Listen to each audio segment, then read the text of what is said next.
অনেকদিন আমার কোনো লং ভিডিও আসেনি, তাই হয়তো তোমরা ভাবছো আমি হারিয়ে গেছি। না না, একদম হারাইনি।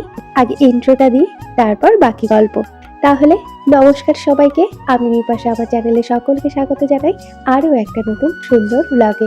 আশা করি যে যেখানে আছেন ভালো আছেন এবং সুস্থ আছেন।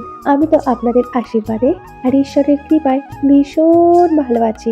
আজকের এই ভিডিওটা বেশ কয়েক মাস আগের, আসলে সময়ের অভাবে ভিডিওটা এডিট করা হয়ে ওঠেনি, তাই আজ পুরনো বছরের গল্পটা নতুন বছরে তোমাদের শোনাচ্ছি। মাসি বাড়ির দ্বিতীয় দিন সন্ধ্যায় আমি, দাদা, বৌদি আর ছোট বেদান্তিকা বেরিয়েছিলাম বাজারে। দোকানে কেনাকাটা করতে গিয়ে তারই মাঝে হঠাৎ দেখতে পেলাম বাতকুল্লার এক অচেনা মন্দির, যে মন্দিরটা আমি এর আগে কোনোদিনও দেখিনি, কিন্তু মনে ভীষণ শান্তি পেলাম। চলো আমার সঙ্গে তোমরাও একটু দেখে নাও। এই মন্দিরটা তৈরি হয়েছে প্রায় 3 বছর হলো। মাসি বাড়িতে আসা হয়, কিন্তু সময় বের করে যে মন্দিরে আসবো সেটাই হয়ে ওঠে না। আজ সুযোগ পেয়েছিলাম, তাই আর হাতছাড়া করিনি। বাতকুল্লার এই জগন্নাথ মন্দিরটা ছোট হলেও ভেতরের মূর্তিগুলো অসম্ভব সুন্দর। সন্ধ্যাবেলায় এই মন্দিরে পাঠ চলছে, পুরোহিত মশাই পাঠ করছেন, শুনতেও বেশ ভালো লাগছে। আগে প্রণামটা সেরে নি। আমার সঙ্গে শোনা মাটাকে দেখছো কি সুন্দর করে প্রণাম করছে। আর তোমরা যারা আমার আগের ভিডিওগুলো দেখেছো, তোমরা তো জানোই সোনামা বেদান্তিকা কত সুন্দর গান করে। তার গানের গলাটা খুবই সুন্দর।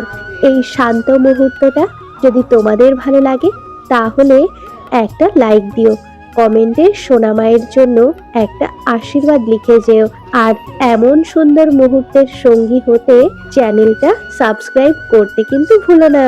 চলে এলাম আবারও কেনাকাটা করতে। আমরা মেয়ে মানুষ, বাজারে এসে যতই কেনাকাটা হোক, মেয়েদের একবার কসমেটিক্সের দোকানে না এলে মনটাই ভরে না। তাই আমরাও ঢুকে পড়লাম, শুধু দেখবো ভেবেছিলাম, কিন্তু দেখাই নয়, কয়েকটা জিনিসও নিয়ে নিলাম।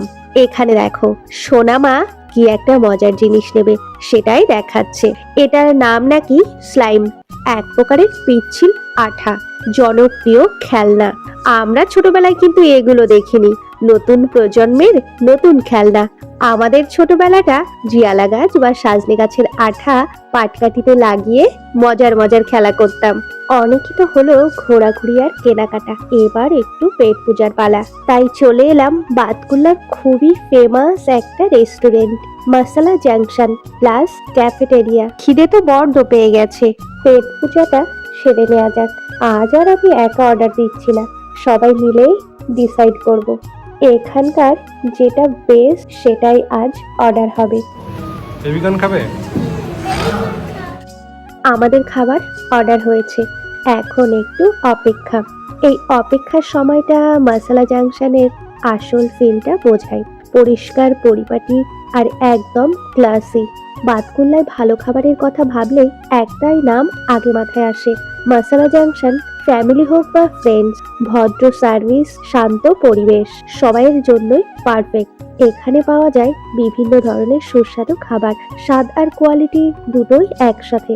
প্রতিটা ডিশে আছে ফ্রেশনেস আর আসল স্বাদের ছোঁয়া। তাই বাতকুল্লা এলে ভালো খাবারের জন্য মশালা জাংশন একবার ট্রাই করতেই পারো।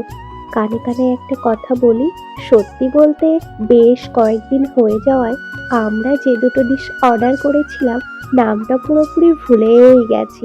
কর্ন মাঞ্চুরিয়ান আর ফ্রাই মোমো হবে হয়তো, কিন্তু হ্যাঁ, নামটা যদিও বা ভুলে গেছি, সবচেয়ে বড় কথা দুটো ডিশই খেতে ছিল অসাধারণ, পুরো টাকা উসুল।